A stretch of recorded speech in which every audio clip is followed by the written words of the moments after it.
가톨릭 교리서 116번째 죽은 이들에 대한 존경.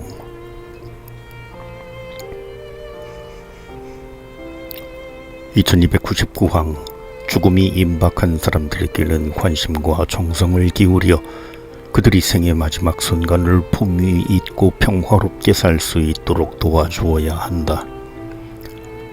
그들과 가까운 친지들은 기도로서 그들을 도와주어야 한다.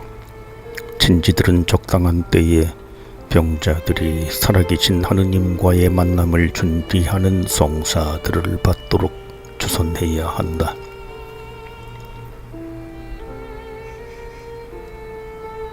(2300항) 죽은 이들의 시신은 부활에 대한 신앙과 희망 안에서 존경과 사랑으로 다루어야 한다. 죽은 이들을 장사 지내는 것은 신추의 자비를 베푸는 일이며 이것은 성령의 공전인 하느님의 자녀들을 명예롭게 하는 일이다. 2301항 법률수사나 과학연구가 그 동기인 시체 해부는 도덕적으로 허용될 수 있다. 죽으면 무상으로 장기를 기증하겠다는 것은 합법적이고 장한 일이다. 육신 부활의 신앙을 부정하려는 것이 아니라면 교회는 화장을 허락한다.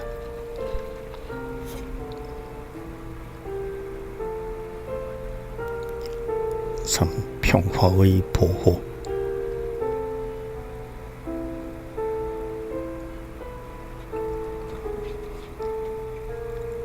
평화. 2302항 우리 주님께서는 살인해서는 안 된다는 계명을 상기시키심으로써 마음의 평화를 요구하시며 살을 이를 품은 분노와 증오의 부도덕성을 고발하신다.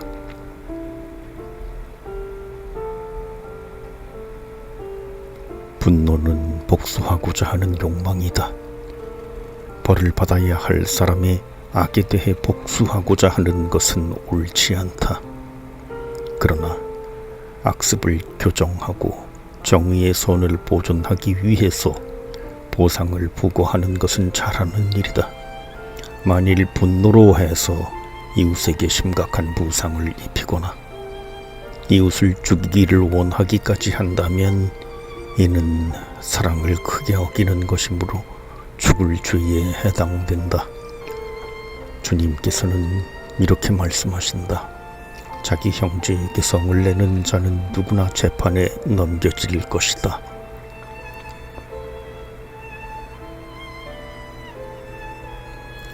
2303항 의도적인 증오는 사랑에 어긋난다. 이웃에 대한 증오는 이웃이 잘못되기를 일부러 바랄 때 죄가 된다. 일부러 이웃이 심한 손해를 입히기를 염원할 때 이웃에 대한 증오는 중죄가 된다. 나는 너희에게 말한다. 너희는 원수를 사랑하여라. 그리고 너희를 박해하는 자들을 위하여 기도하여라. 그래야 너희가 하늘에 계신 너희 아버지의 자녀가 될 수 있다.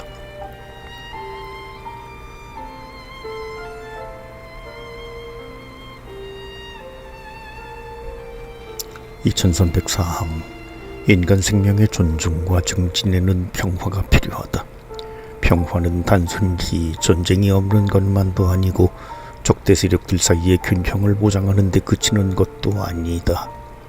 사람들의 선익 보호, 사람들 사이의 자유로운 의사소통, 사람들과 민족의 존엄성 중시, 형제애의 끊임없는 실천 등이 없이는 평화는 지상에서 실현될 수 없다. 평화는 질서의 고요함이다. 평화는 정의의 결과이며 사랑의 결실이다.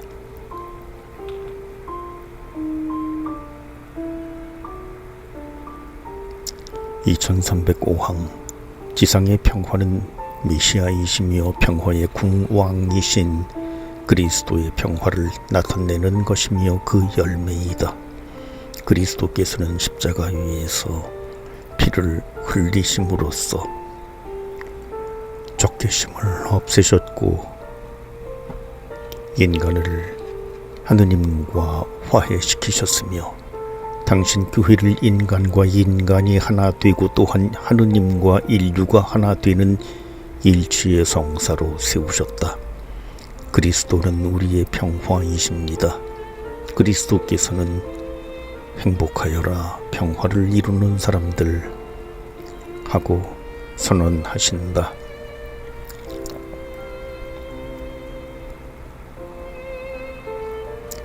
(2306항) 난 복하고 무자비한 행위를 포기하고 인간의 권리를 옹호하기 위해서 가장 약한 사람들이 취하는 방어 수단을 택하는 사람들은 복음의 사랑을 증언하는 이들이다. 여기에는 다만 타인과 사회의 권리와 의무를 침해하지 말아야 한다는 조건이 따른다. 그 사람들은 폭력에 의지하는 것이 파괴와 죽음을 포함하여 대단히 큰 물질적 정신적 위험을 몰고 온다는 것을 정당하게 증언한다.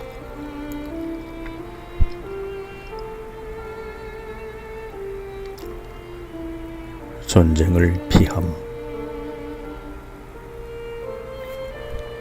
2307항 다섯째 계명은 인간의 생명을 일부러 파괴하는 것을 금지한다. 모든 전쟁이 초래해야 하는 불행과 불의 때문에 교회는 선하신 하느님께서 오랜 전쟁의 굴레에서 우리를 해방시켜 주시도록 모든 이가 기도하고 행동할 것을 간곡히 촉구한다.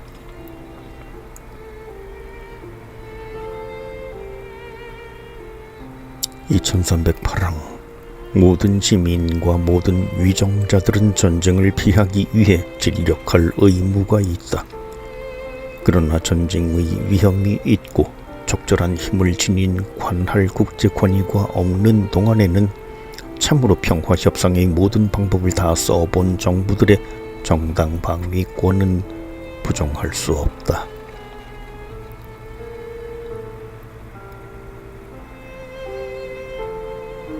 2309항 무력을 통한 정당 방위에 대한 엄격한 조건들을 엄밀하게 따져보아야 한다.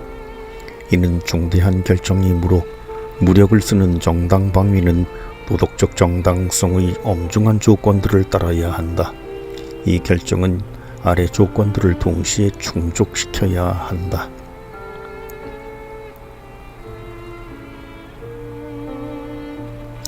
공격자가 국가나 국제 공동체에 가한 피해가 계속적이고 심각하며 확실해야 한다. 이를 제지할 다른 모든 방법들이 실행 불가능하거나 효력이 없다는 것이 드러나야 한다. 성공의 조건들이 수립되어야 한다. 제거되어야 할 악보다 더 큰 악과 폐해가 무력 사용으로 초래되지 않아야 한다. 이러한 상황 판단에서 현대 무기의 파괴력을 신중하게 고려하여야 한다.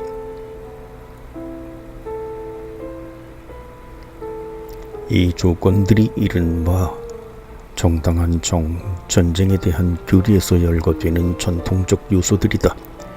이 같은 도덕적 정당성의 조건들에 대한 평가는 공동선의 책임을 지고 있는 사람들이 신중한 판단에 달렸다.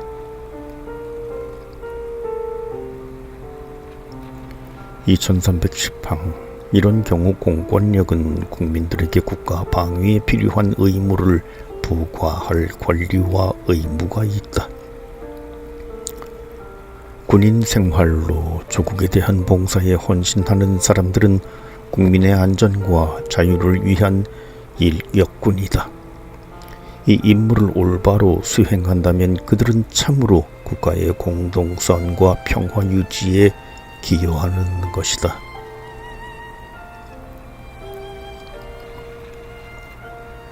2311항 양심상의 이유로 무기 사용을 거부하며 다른 방법으로 인간 공동체에 봉사하려는 사람들을 위해서는 국가가 공정한 조치를 취해야 할 것이다. 2312항 교회와 인간 이성은 무력 충돌 중에도 도덕률을 연구히 유효하다는 것을 선언한다. 불행히도 전쟁이 일어났다 하더라도 전쟁 그 자체로 적대편의 모든 행동이 허용되는 것은 아니다. 2313항 비전투요원과 부상병과 포로들을 존중하고 인간답게 대우해야 한다. 국제법과 그 원칙에 어긋나는 고의적 행동과 그것을 지시하는 명령들은 죄이다. 맹목적인 복종이라고 해도 이 명령에 복종하는 사람들은 무죄일 수 없다. 따라서 어떤 민족이나 국민이나 소수민족에 대한 집단 학살은 죽을 죄로 단죄되어야 한다. 종족 말살의 명령에는 항거해야 할 도덕적 의무가 있다.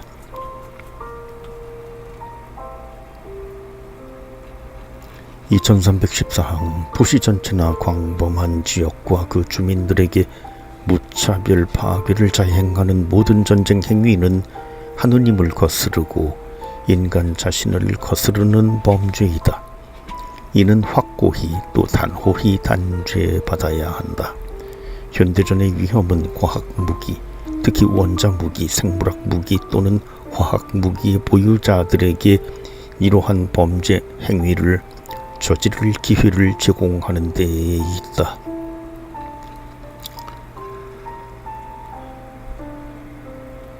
(2315항) 많은 사람들은 무기의 비축을 가상의 적에게 전쟁을 단념하도록 하는 역설적인 방법이라고 생각한다. 그들은 이것을 국가들 간의 평화를 보장할 수 있는 방법 가운데 가장 유효한 것으로 여긴다. 그렇지만 그 같은 전쟁 억제 수단과 관련하여 막중한 도덕적 제약이 가해지고 있다. 군비 경쟁은 평화를 보장하지 못하며 전쟁의 원인을 제거하기보다는 오히려 증대시킬 위험이 있다. 언제나 새로운 무기를 마련하는 데에 소요되는 엄청난 재원의 낭비는 가난한 사람들의 부재를 막고 민족들의 발전을 방해한다.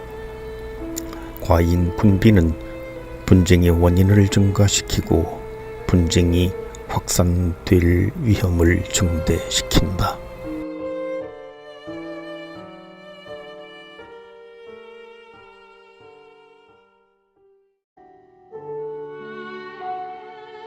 가톨릭 교리서 117번째 2316항 무기의 생산과 거래는 국가들과 국제 공동체의 공동선에 영향을 미친다. 그러므로 공권력은 이를 규제할 권리와 의무가 있다. 개인이나 집단의 단기적 이윤 추구가 국가들 사이에서 폭력과 분쟁을 불러일으키고 국제적 법 질서를 위태롭게 하는 기도들을 정당화할 수는 없다.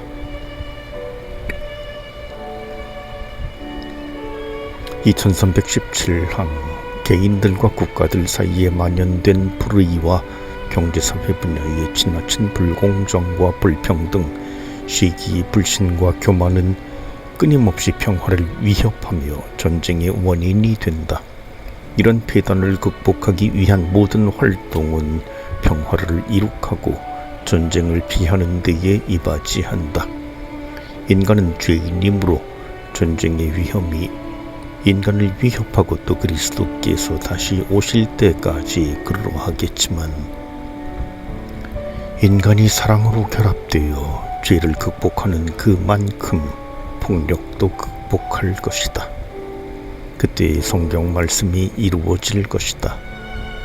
백성들은 칼을 쳐서 보습을 만들고 창을 쳐서 낫을 만들리라. 한 민족이 다른 민족을 거슬러 칼을 쳐들지도 않고 다시는 전쟁을 배워 익히지도 않으리라.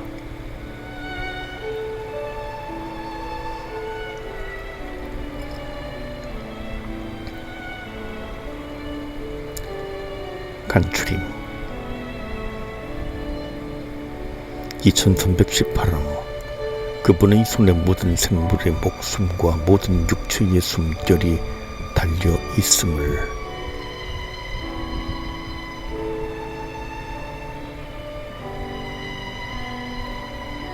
(2319항) 모든 사람의 생명은 임신되는 순간부터 죽을 때까지 신성하다. 살아 계시고 거룩하신 하느님께서 인간을 바로 그 자체를 위하여 당신을 닮은 모습으로 창조하셨기 때문이다.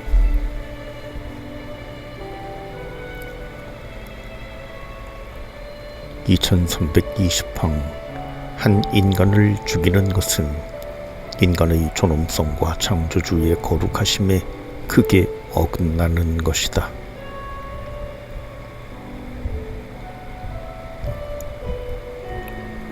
(2321항) 살인 금지는 부당한 공격자가 사람을 해칠 수 없게 하려는 권리를 부인하는 것이 아니다. 타인의 생명이나 공동선을 책임지고 있는 사람들에게 정당방위는 중대한 의무이다.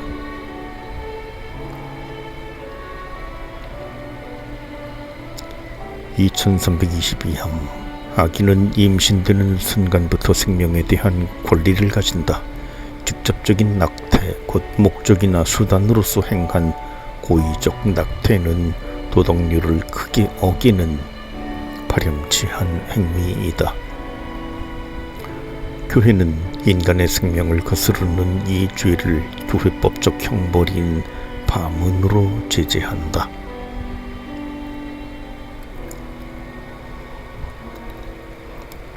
(2323항) 배아는 임신되는 순간부터 인격체로 대우를 받아야 하므로 모든 인간과 마찬가지로 완전하게 보호받고 보살핌과 치료를 받아야 한다.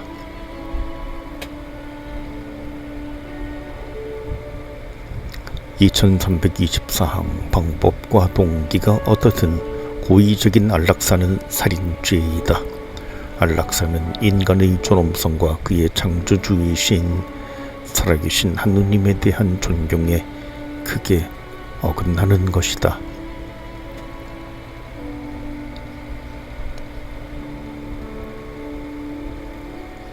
(2325항) 자살은 정의와 희망과 사랑에 크게 어긋나는 것이다. 다섯째 계명은 자살을 금지한다.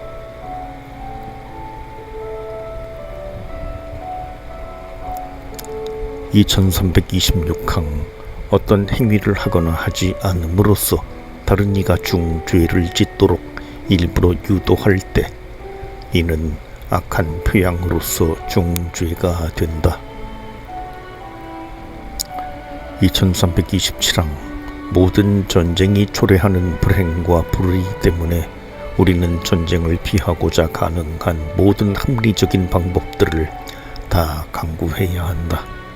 교회는 주님, 기근과 전염병과 전쟁에서 우리를 구해 주소서 하고 기도한다. (2328항) 교회와 인간의 이성은 무력 충돌이 벌어지는 동안에도 도덕률이 영구히 유효함을 천명한다. 국제법과 그 보편적 원칙을 일부러 어기는 행위들은 범죄이다. (2329항) 군비 경쟁은 인류에게 막심한 상처를 주며 가난한 사람들을 더 이상 견딜 수 없도록 해치고 있다.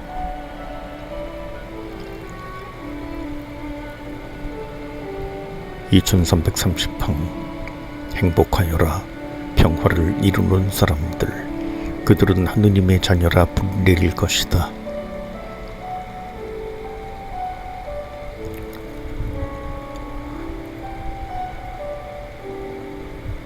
제6절 여섯째 계명.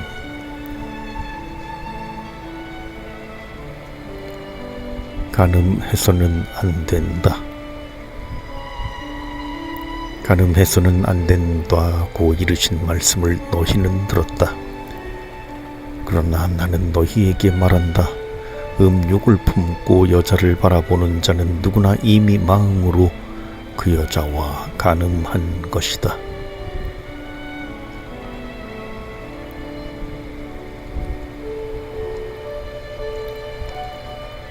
1. 남자와 여자로 그들을 창조하셨다. 2331항 하느님은 사랑이시다. 그분은 자신 안에서 인격적으로 사랑하는 일치의 신비를 살고 계신다.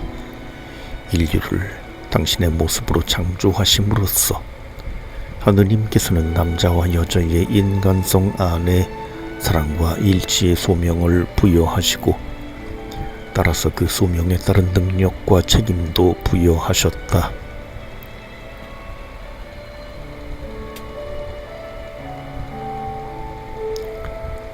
하느님의 모습으로 사람을 창조하시되 남자와 여자로 그들을 창조하셨다.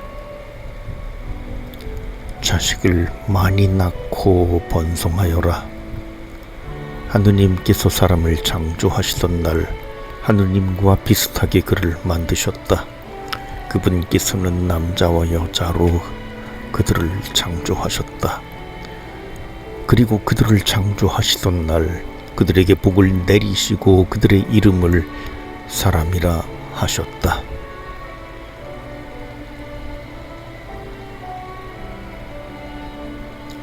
(2332항) 인간의 성은 육체와 영혼의 단일성 안에서 인간의 모든 측면에 영향을 미친다. 이는 특히 정서, 사랑하고 자녀를 출산하는 능력, 그리고 좀 더 일반적으로는 타인과 친교를 이루는 능력에 관련된다.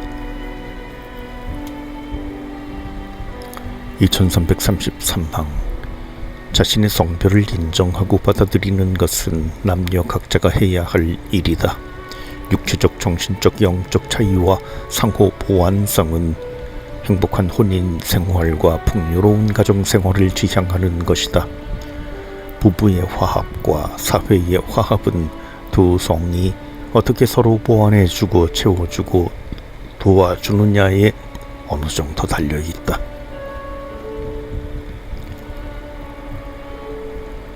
2334항 인류를 남자와 여자로 창조하실 때에 하느님께서는 남자와 여자에게 인격적 품위를 동등하게 주셨다.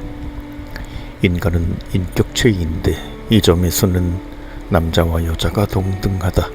왜냐하면 둘 다 인격적인 하느님의 모습으로 하느님과 비슷하게 창조되었기 때문이다.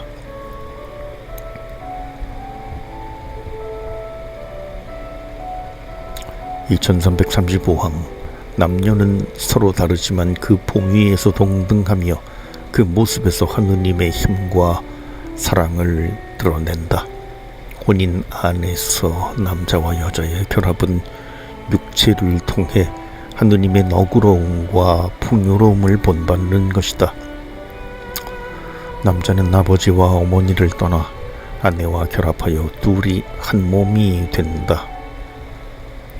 이 결합에서 모든 세대의 인류가 태어났다.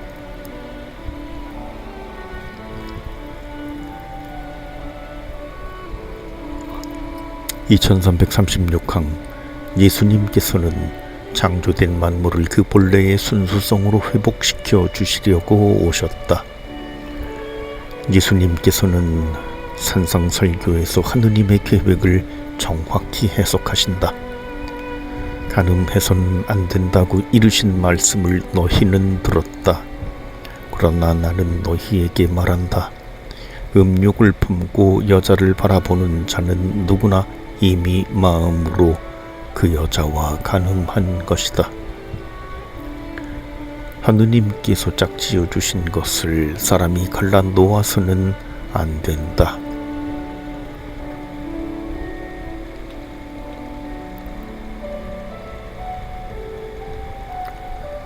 교회의 전통은 여섯째 계명을 인간의 성 전체의 관계에 되는 것으로 이해하였다.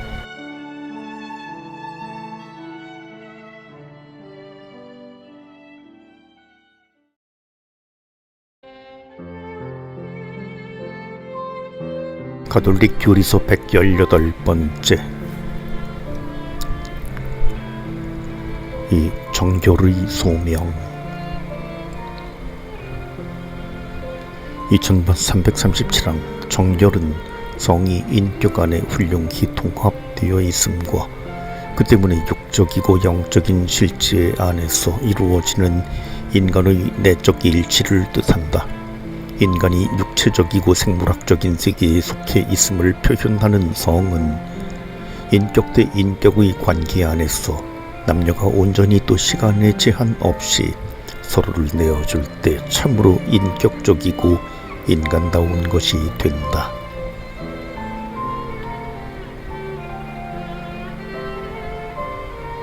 그러므로 정결의 덕은 완전한 인격과 온전한 헌신을 내포한다.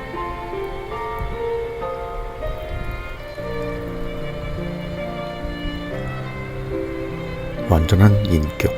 2338항 정결한 사람은 자신이 간직하고 있는 생명과 사랑의 능력을 완전히 보존한다.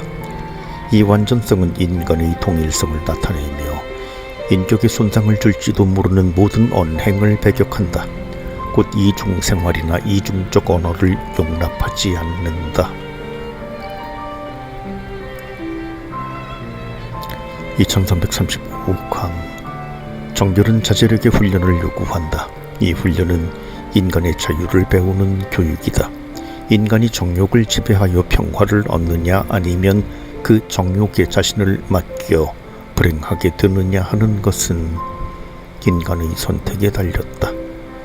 인간의 존엄성은 의식적이고 자유로운 선택에 따라 행동하도록 요구한다.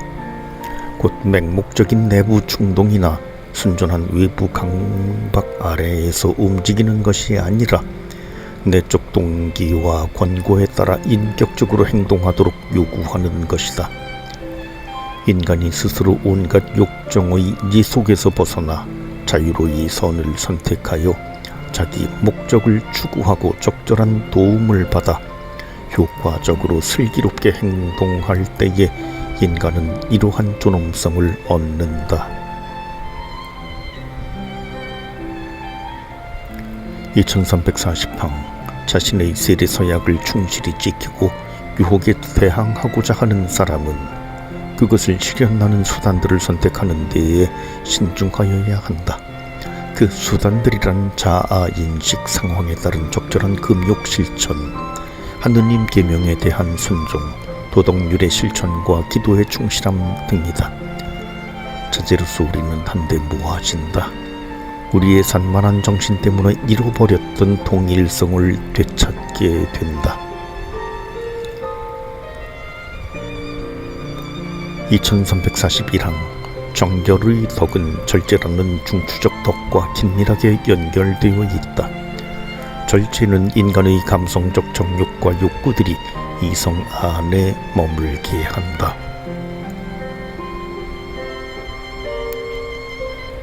2342항 자제력을 얻으려면 상당한 기간이 필요하다. 한 번에 결정적으로 이 덕을 이루었다고 생각해서는 결코 안 된다. 자제력은 인생의 모든 시기마다 다시 시작하는 노력을 요구한다. 특정한 시기들, 예컨대 인격이 형성되는 아동기나 청소년기에는 특별히 집중적인 노력이 필요하다.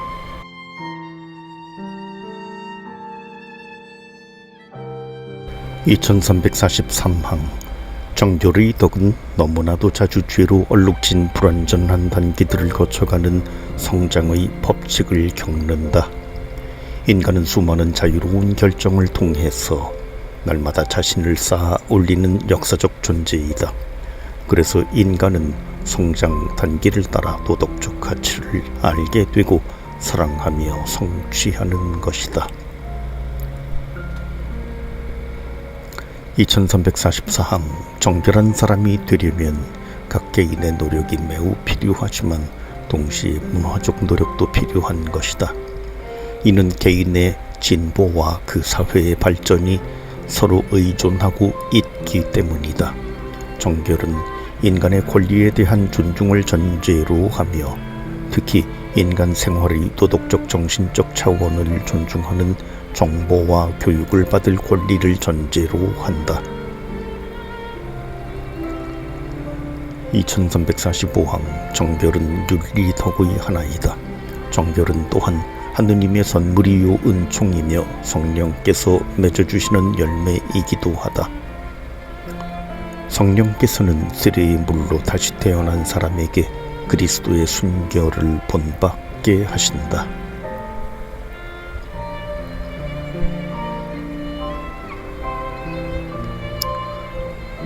온전한 자아 선사. 2346항 사랑은 모든 덕의 실체이다. 사랑의 영향 아래 정결은 자기를 내어주는 것을 배우는 학교가 된다. 자제력은 자기 자신을 내어주기 위한 것이다. 정결을 지키는 사람은 이웃에게 하느님의 신의와 사랑을 증언하는 증인이 된다. 2347항 정결의 덕은 우정으로 피어난다. 정결의 덕은 우리를 당신의 벗으로 선택하시고 당신을 남김없이 우리에게 주시며 우리를 하느님이신 당신의 신분에 참여하게 하신 그분을 어떻게 따르고 본받을 것인지를 가르쳐준다. 정결은 불멸을 약속해 주는 것이다. 정결은 특히 이웃과 나누는 우정으로 표현된다. 동성이나 이성 사이에서 발전된 우정은 모두에게 큰 선익을 준다. 우정은 영적인 친교로 발전한다. 정결의 다양한 형태. 2348항 세례를 받은 사람은 누구나 정결한 사람이 되라는 부름을 받았다. 그리스도인은 모든 정결의 모범이신 그리스도를 옷 입듯이 입었다. 모든 그리스도인은 각자의 신분에 알맞게 정결한 생활을 하도록 요청받고 있다.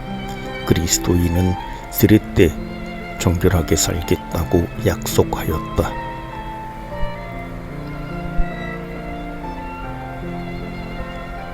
2349항 정결은 각 개인의 다양한 생활 상태에 따라서 구별되어야 한다.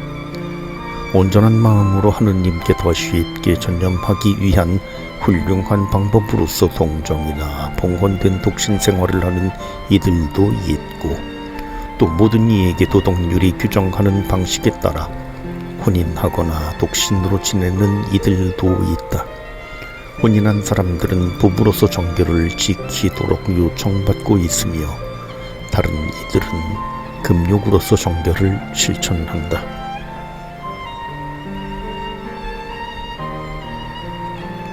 정결의 덕에는 세 가지 형태가 있습니다. 하나는 아내들의 정결이고 다른 하나는 과부의 정결이며 셋째는 처녀들의 정결입니다. 우리는 다른 형태들을 배제하면서 어느 한 형태만을 찬양하지 않습니다. 이것은 바로 교회의 규율이 풍부하다는 증거입니다.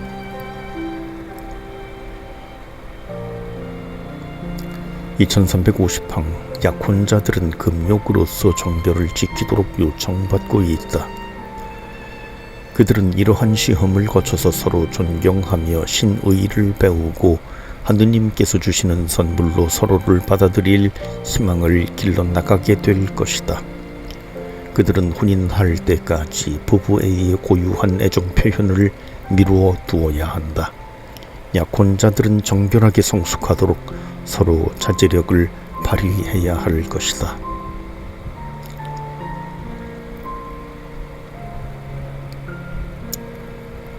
정결을 거스르는 죄. 2351항 방탕은 성애의 쾌락을 무질서하게 원하고 그것에 문란하기에 탐닉하는 것이다. 성적 쾌락은 부부 일치와 자녀 출산이라는 그 궁극 목적에서 벗어나 그 자체를 위해 추구될 때 도덕적 문란이 된다.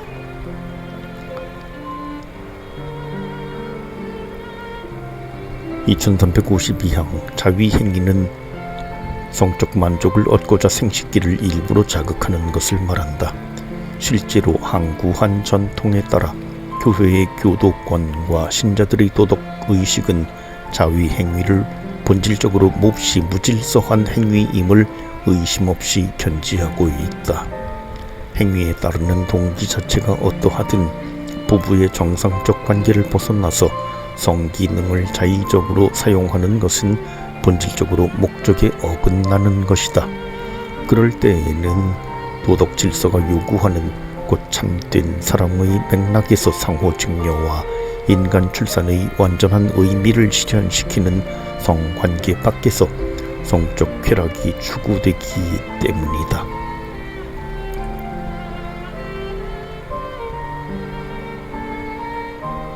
사람들의 도덕적 책임에 대한 바른 판단력을 키워주고 사목활동을 잘 하려면 미숙한 정서, 습관의 힘, 불안 상태나 다른 심리적 사회적 요인들을 심사숙고하여야 한다.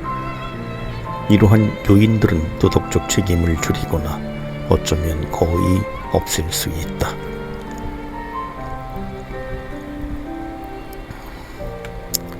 (2353항) 사음은 혼인하지 않은 남녀의 육체 결합이다. 이는 인간의 품위에 그리고 본래 부부의 선익과 자녀 출산과 교육을 목적으로 하는 성의 품위에도 크게 어긋난다. 그뿐 아니라 젊은이들을 타락하게 하는 매우 악한 표양이 되는 것이다.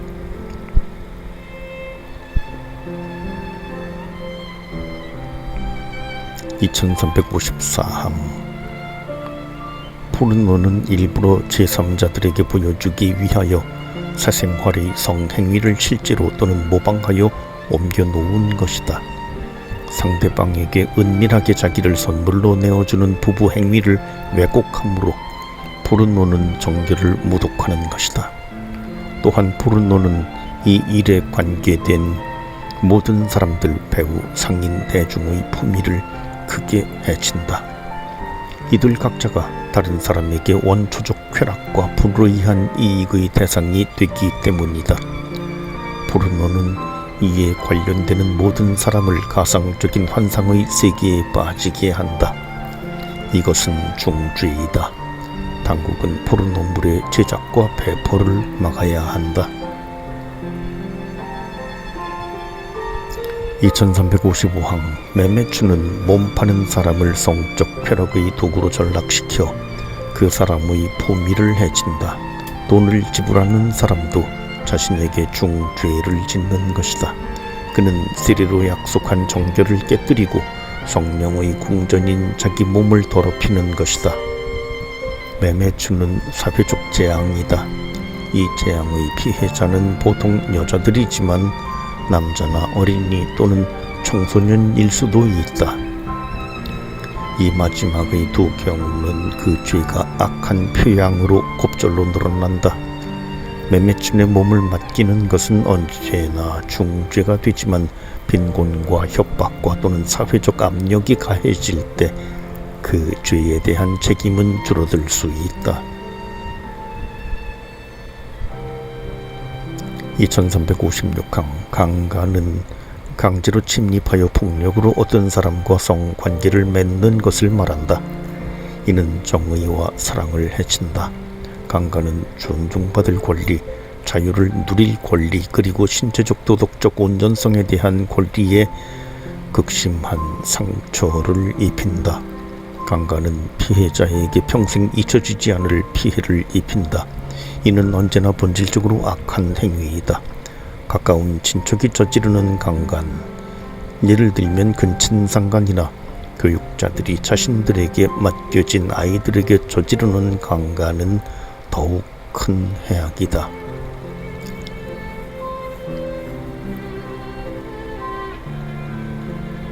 정결과 동성애 2357항 동성애는 동성의 사람들에게 배타적이거나 더 강하게 성적 매력을 느끼는 남자끼리나 여자끼리 갖는 관계를 말한다. 동성애는 기나긴 시대와 다양한 문화를 거치며 갖가지 형태를 띄어왔다. 동성애의 심리적 기원은 거의 밝혀져 있지 않다. 동성애를 심각한 타락으로 제시하고 있는 성경의 바탕을 두어 교회는 전통적으로 동성애 행위는 그 자체로 무질서라고 천명해왔다. 동성애는 자연법에도 어긋난다. 동성애는 성행위를 생명 전달로부터 격리시킨다. 그 행위들은 애정과 성의 진정한 상호 보존성에서 나오는 것이 아니다. 동성의 성행위는 어떤 경우에도 인정될 수 없다.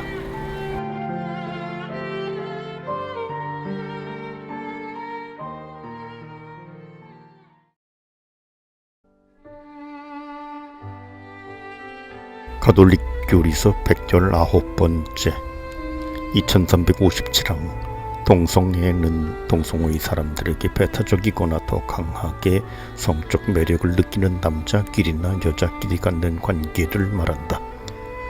동성애는 기나긴 시대와 다양한 문화를 거치며 갖가지 형태를 띄어왔다. 동성애의 심리적 기원은 거의 밝혀져 있지 않다.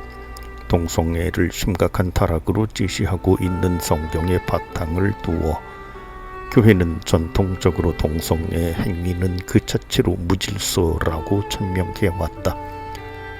동성애는 자연법에도 어긋난다. 동성애는 성행위를 생명 전달로부터 격리시킨다. 그 행위들은 애정과 성의 진정한 상호 보완성에서 나오는 것이 아니다. 동성의 성행위는 어떤 경우에도 인정될 수 없다. 2358항 상당수의 남녀가 깊이 뿌리 박힌 동성애 성향을 보이고 있다. 그들의 경우는 스스로 동성연애자의 처지를 선택한 것이 아니다. 객관적으로 무질서인 이 성향은 그들 대부분에게는 실현이 되고 있다. 그러므로 그들을 존중하고 동정하며 친절하게 대하여 받아들여야 한다. 그들에게 어떤 부당한 차별의 기미라도 보여서는 안 된다. 그들은 자신들의 생활에서 하느님의 뜻을 실현하라는 부르심을 받고 있으며 그들이 그리스도인이라면 자신들의 처지에서 겪을 수 있는 어려움들을 주님의 십자가 희생과 결합시키라는 요청을 받고 있다. 2359항 동성애자들은 정결을 지키도록 부름을 받고 있다. 내적 자유를 가르치는 자지의 덕으로 때로는 사심 없는 우정의 도움을 받아서 또한 기도와 성사의 은총으로 그들은 점차 그리고 단호하게 그리스도교적 완덕에 다가설 수 있고 또 다가서야 한다.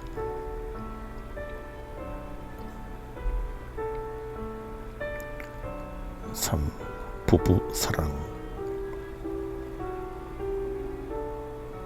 2360항 성은 남녀의 부부 애를 위해 있는 것이다. 혼인 생활에서 부부의 육체 관계는 정신적 일치의 표징과 보증이 된다. 들여받은 사람들 사이에서 혼인 유대는 성사로서 성화된다. 2361항 남자와 여자가 부부에게만 허용된 고유하고 배타적인 행위를 통하여 서로에게 자신을 내어주는 성은 결코 순전히 생물학적인 것만이 아니고 인간의 가장 깊은 존재와 관련된다. 성은 남자와 여자가 죽을 때까지 서로에게 자신을 완전히 바치는 사랑의 일부일 경우에만 진정으로 인간적이다. 토비아는 침상에서 일어나 사라에게 말하였다. 여보, 일어나 보려. 우리 주님께 기도하며 우리에게 자비와 구원을 베풀어 주십사고 간청합시다.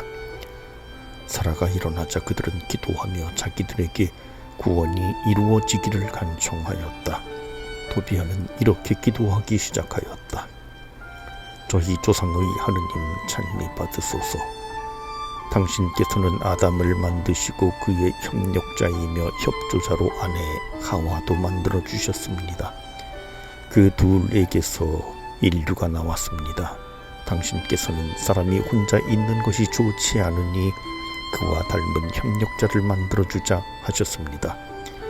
이제 저는 욕정이 아니라 진실한 마음으로 저희의 이 친족 누이를 아내로 맞아들입니다. 저와 이 여자가 자비를 얻어 함께 해로하도록 허락해 주십시오. 그들은 아멘 아멘 하고 함께 말하였다.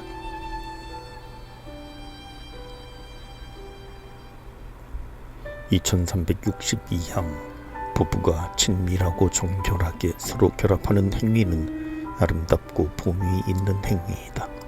참으로 인간다운 방법으로 이루어지는 그러한 행위는 상호 증여를 뜻하고 북돋으며 기쁘고 고마운 마음으로 서로 풍요롭게 한다. 성은 기쁨과 즐거움의 원천이다. 창조주께서 몸소 출산의 기능을 수행하면서 부부가 육체와 정신의 즐거움과 만족을 맛보도록 정하셨습니다. 그러므로 부부가 이 즐거움을 추구하고 이를 향유하는 일에는 아무런 잘못도 없는 것입니다. 그들은 창조주께서 그들에게 마련해 주신 것을 받아들이는 것입니다. 그렇지만 부부는 올바른 절제의 한도를 지킬 줄 알아야 합니다.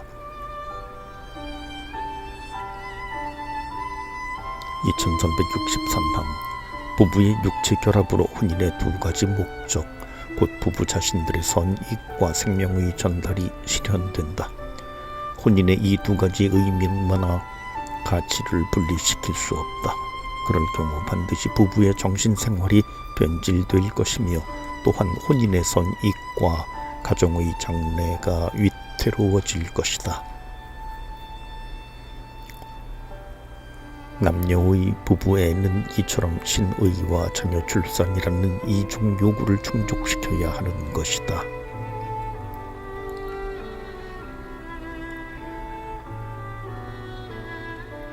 부부의 신의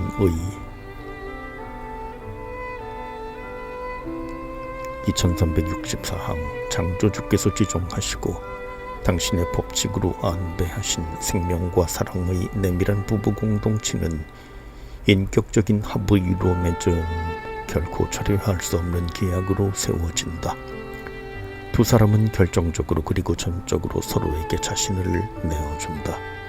그들은 이제 둘이 아니라 오직 한 몸을 이룬다. 부부가 자유로이 맺은 이 계약은 그들에게 이 결합을 단일하고 해소될 수 없는 것으로 유지할 의무를 지운다. 하느님께서 맺어주신 것을 사람이 갈라놓아서는 안 된다.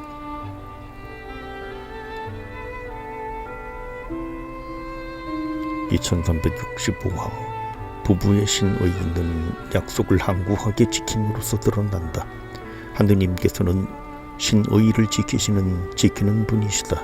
혼인 성사는 남녀를 당신 교회에 대한 그리스도의 신의에 참여시킨다.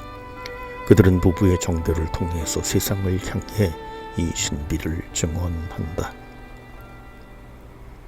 요한 크리소스토모 성인은 신부에게 다음과 같이 말하라고 젊은 신랑에게 권고한다. 나는 당신을 내 품에 받아들이고 당신을 사랑하며 내 생명보다도 당신을 더 사랑합니다. 이 세상의 삶은 덧없는 것이며 장차 우리가 누리게 될 삶에서 우리가 서로 떨어져 있지 않을 보장을 받도록 이 세상의 삶을 당신과 함께하는 것이 나의 가장 열렬한 소망이기 때문입니다. 나는 당신의 사랑을 그 무엇보다도 소중히 여기며 당신의 생각과 같은 생각을 하지 않는다는 것보다 더 괴로운 일은 내게 없을 것입니다. 혼인과 출산 2366항 자녀 출산은 선물이며 혼인의 목적 중에 하나이다.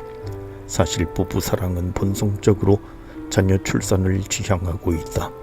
자녀는 외부에서 부부의 상호사랑에 덧붙여지는 것이 아니라 서로를 내어주는 일의 열매이자 완성으로서 부부결합 그 자체에서 생겨나는 것이다.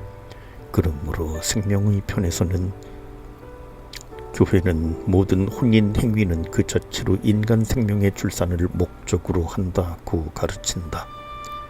교도권이 여러 번 제시한 이 가르침의 근거는 부부의 일치와 자녀 출산이라는 혼인 행위의 이중 목적이 지닌 뗄 수 없는 상관관계에 있다. 하느님께서 정하신 혼인 행위의 이 불가분의 관계는 인간이 스스로 파괴하지 못한다. 2367항 생명을 전해줄 소명을 받고 있는 부부는 하느님의 창조 능력과 부성에 참여한다. 인간 생명을 전달하고 교육하는 의무는 부부의 고유한 사명으로 여겨야 한다. 부부는 이 의무에서 자기들이 창조주 하느님의 사랑의 협력자이며 또한 그 사랑의 해석자라는 것을 안다. 따라서 인간으로서 그리스도인으로서 책임지고 자신의 임무를 다해야 한다. 2368항 이 책임의 독특한 일면은 출산의 조절이다. 부부는 정당한 이유로 자녀 출산에 간격을 두기를 원할 수 있다. 그러나 그들의 바람이 이기주의에 속하는 것이 아니라 오히려 책임 있는 부모의 정당성에 부합하는 것임을 확인해야 한다. 그뿐 아니라 부부는 도덕성의 객관적 기준에 따라서 자기들의 행동을 조절해야 한다.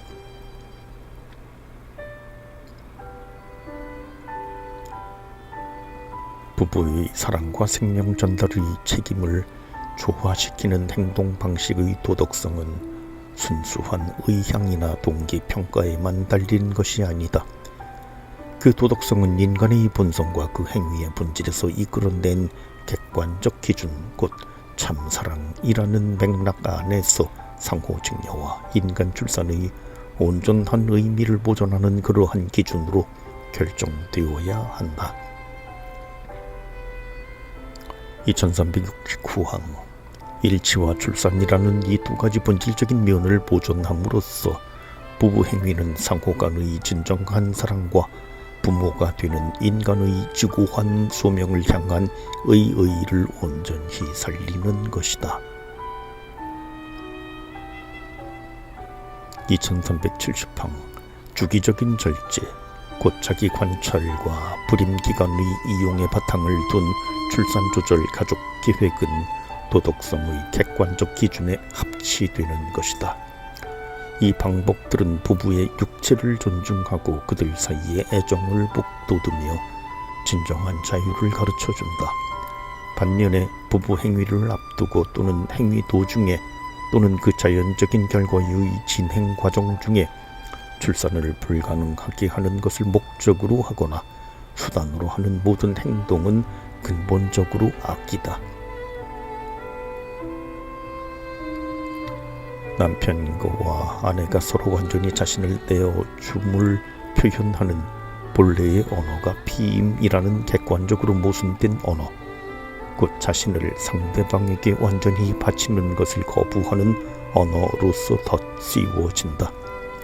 이것은 생명에 대한 개방성을 적극적으로 거부함과 아울러 인간 전체를 바치도록 되어 있는 부부사랑의 내적 진리를 부정하는 것이 된다.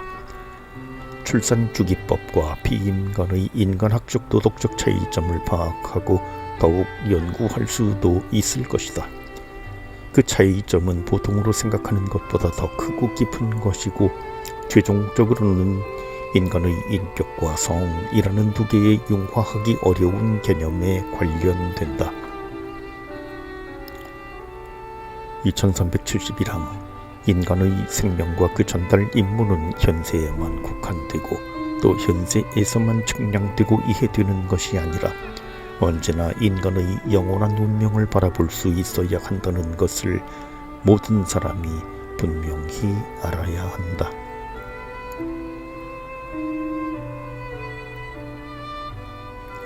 2372항 국가는 국민의 복지에 책임을 지고 있다. 이러한 이유로 국가가 국민의 인구 조절의 방향을 주도하는 것은 정당하다. 국가는 권위적이고 강제적인 방법이 아니라 객관적이고 믿을 만한 정보를 제공함으로써 이 정책을 수행할 수 있다.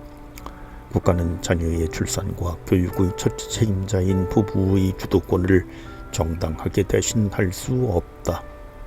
이 영역에서 국가가 노동률에 어긋나는 방법으로 개입하는 것은 불가하다.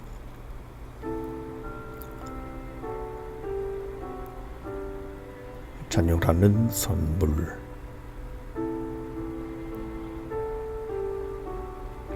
(2373강) 성경과 교회의 전통적 관습은 많은 자녀를 하느님께서 베푸시는 복과 부모의 헌신이 드러나는 표징으로 본다. 2374항 자녀를 낳지 못한다는 사실을 알게 된 부부의 고통은 크다. 주 하느님, 저에게 무엇을 주시렵니까? 저는 자식 없이 살아가는 몸입니다. 하고 아브라함은 하느님께 묻는다. 라헬도 그녀의 남편 야곱에게 나도 아이를 갖게 해주셔요. 그러지 않으시면 죽어버리겠어요. 하고 외친다. 2375항 인간의 불임을 줄이기 위한 연구는 장려해야 한다. 다만 그 연구에는 하느님의 뜻과 계획에 따라 인간을 위한 것이라야 하고 인간의 양도할 수 없는 권리와 참되고 온전한 선익을 위한 연구라야 한다는 조건이 전제된다. 2376항 부부가 아닌 제3자의 개입, 정자나 난자의 자궁 대여 등으로 부부의 분리를 유발하는 기술은 매우 파렴치한 일이다. 이 종의 인공수정과 착상 같은 그러한 기술은 혼인으로 맺어지고 부모라고 알고 있는 남녀에게서 태어날 아기의 권리를 침해한다. 이 기술은 오로지 서로를 통하여 부모가 되는 부부의 배타적인 권리를 저버린다. 2377항 이러한 기술은 오로지 부부 사이에서만 쓰인다면 동정의 인공수정과 착상 아마도 덜 비난할 만한 것이 될지는 몰라도 마찬가지로 도덕적으로 받아들일 수 없는 것이다. 이 기술은 성행위를 출산행위에서 분리시킨다. 이 경우에 아기가 생겨나게 하는 행위는 더 이상 두 사람이 서로를 내어주는 행위가 아니라 의사나 생물학자의 기술에 배아의 생명과 신원을 내맡기는 행위인 것이다. 이렇게 하여 기술이 인격적 인간의 기원과 운명을 지배하게 하는 것이다. 생명에 대한 이런 기술의 지배야말로 부모나 자녀에게 공통적이어야 할 존엄성과 평등의 원칙을 거스르는 일이다.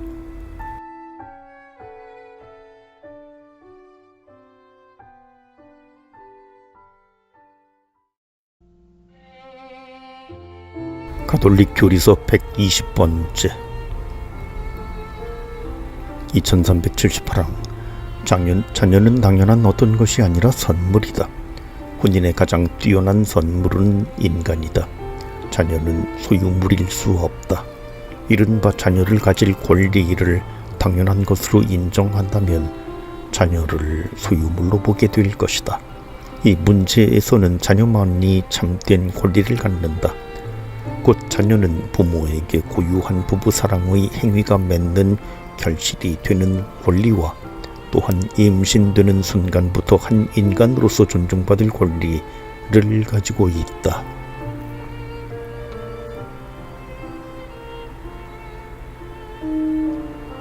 (2379항) 복음은 육체적 출산 불능이 절대적 악이 아님을 보여준다.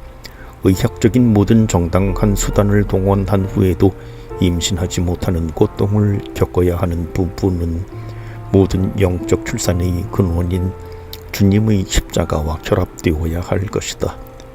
그들은 버려진 아이들을 입양하거나 타인에게 필요한 봉사를 함으로써 그들의 헌신을 드러낼 수 있다.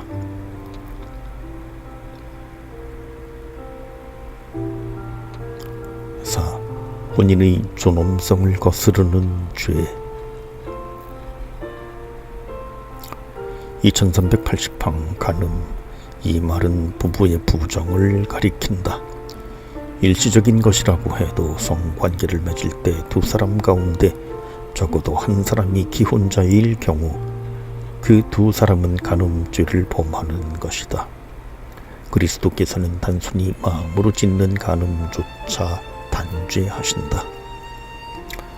여섯째 계명과 신약 성경은 간음을 절대로 금한다.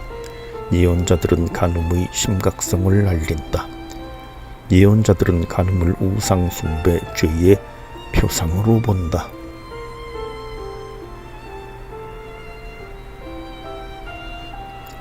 (2381항) 간음은 정의를 어기는 행위이다.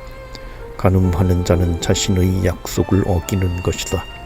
간음은 계약의 표징이 되는 혼인의 유대를 손상시키며 한쪽 배우자의 권리를 침해하고 혼인의 기초가 되는 계약을 어김으로써 혼인 제도를 해친다. 간음은 인류의 선익과 부모의 안정된 일치가 필요한 자녀들의 선익을 위태롭게 한다.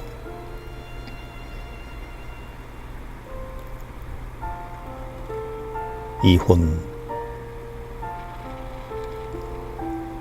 2382항 주 예수님께서는 해소될 수 없는 혼인을 원하신 창조주의 본뜻을 강조하셨다.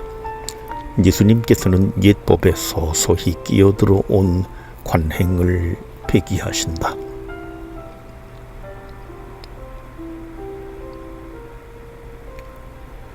세례받은 이들 사이에 성립되고 완결된 혼인은 사망 이외에는 어떠한 인간 권력이나 어떠한 이유로도 해소될 수 없다.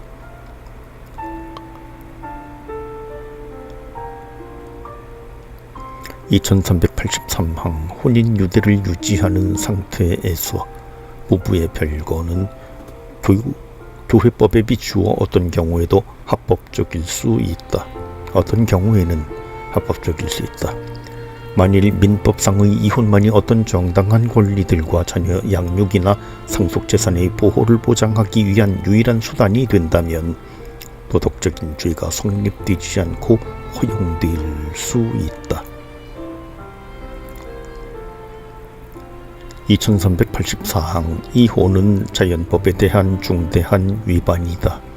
이혼은 부부가 죽을 때까지 서로 함께 살기로 자유로이 합의한 약속을 파기하는 것이다.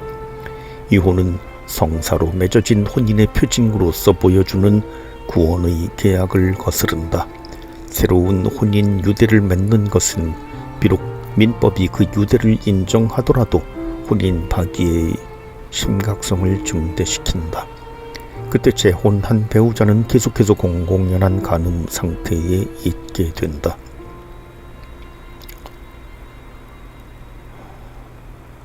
남자가 아내를 버리고 다른 여자를 끌어들이는 것은 불가합니다. 남편을 버린 여자를 아내로 맞이하는 것도 불가합니다.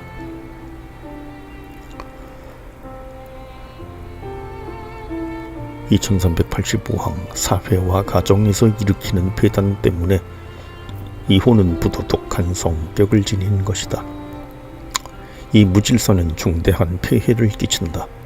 버림받은 배우자에게도 부모의 결별로 충격을 받고 흔히 부모 사이에서 이리저리 끌려다니는 자녀들에게도 그 파급 효과 때문에 사회에도 참으로 큰 폐해를 끼친다.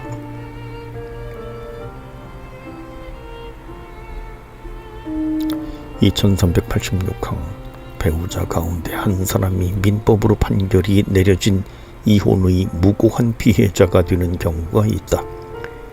이때 그 사람은 도덕적 기율을 어기는 것이 아니다.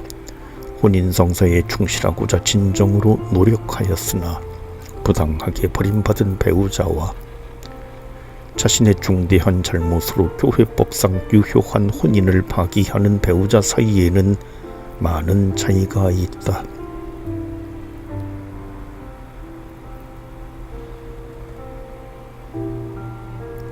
혼인의 존엄성에 대한 다른 죄들.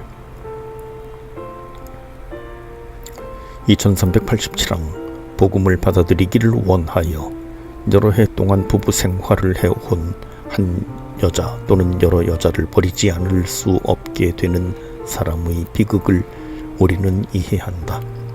그러나 일부 다처제는 도덕률에 부합하지 않는다. 그것은 근본적으로 부부의 일치에 위배된다. 일부 다처제는 혼인 안에서 온전하고 그러기에 특유하며 배타적인 사랑과 함께 자신을 내어주는 남자와 여자의 동등한 품위에 위배되기 때문이다.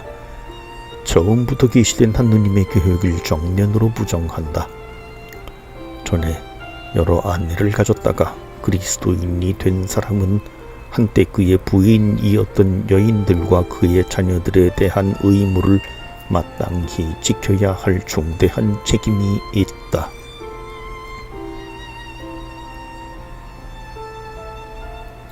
(2388랑) 근친상간은 혼인이 금지되어 있는 촌수의 친척이나 인척들 사이의 육체 관계로서 이루어진다. 바오로 사도는 특히 이러한 중죄를 비난한다. 여러분 가운데에서 불륜이 저질러진다는 소문이 들립니다. 이교도인들에게서도 볼 수 없는 그런 불륜입니다. 곧 자기 아버지의 아내를 데리고 산다는 것입니다. 우리 주 예수님의 이름으로 그러한 자를 사탄에게 넘겨 그 육체는 파멸하게 하는 것입니다. 근친상간은 가족관계를 타락시키고 동물과 같은 삶을 살게 한다.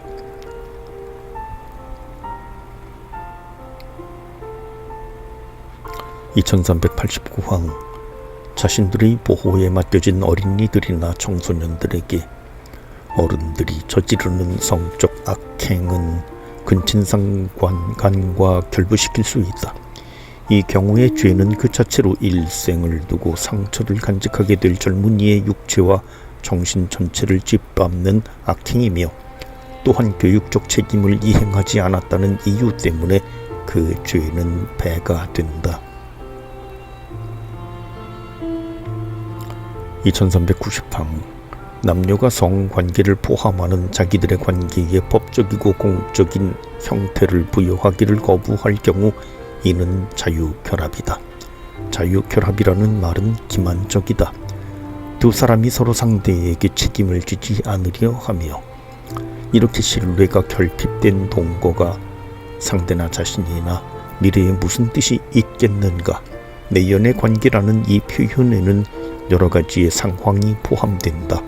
축척, 혼인 그 자체에 대한 거부, 장기적인 약속을 할 수 없는 무능력 등이 그러한 예이다. 이러한 상황들은 모두 혼인의 존엄성을 손상시키는 것이며 가정이라는 개념까지도 파괴하고 신의를 약화시킨다. 이러한 상황들은 자연법에도 어긋난다.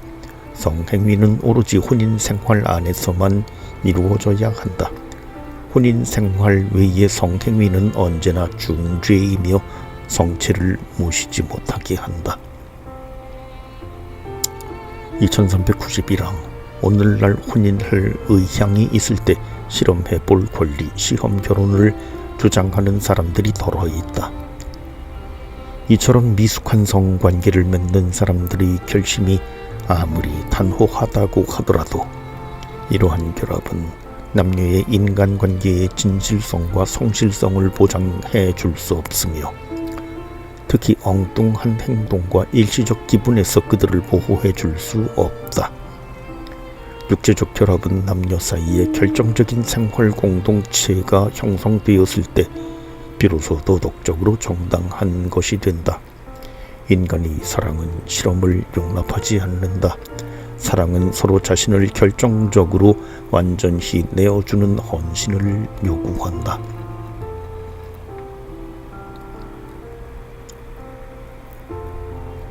간추림 2392항 사랑은 모든 인간의 기본 소명이고 타고난 소명이다.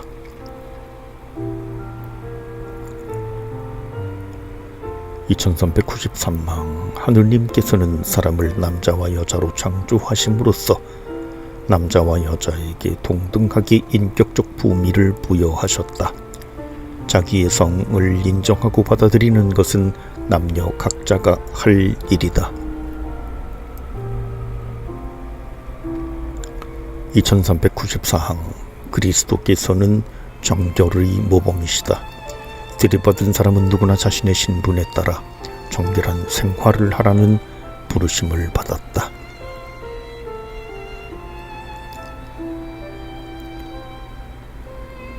(2395항) 정결은 성이 인격 안에 통합되어 있음을 뜻한다.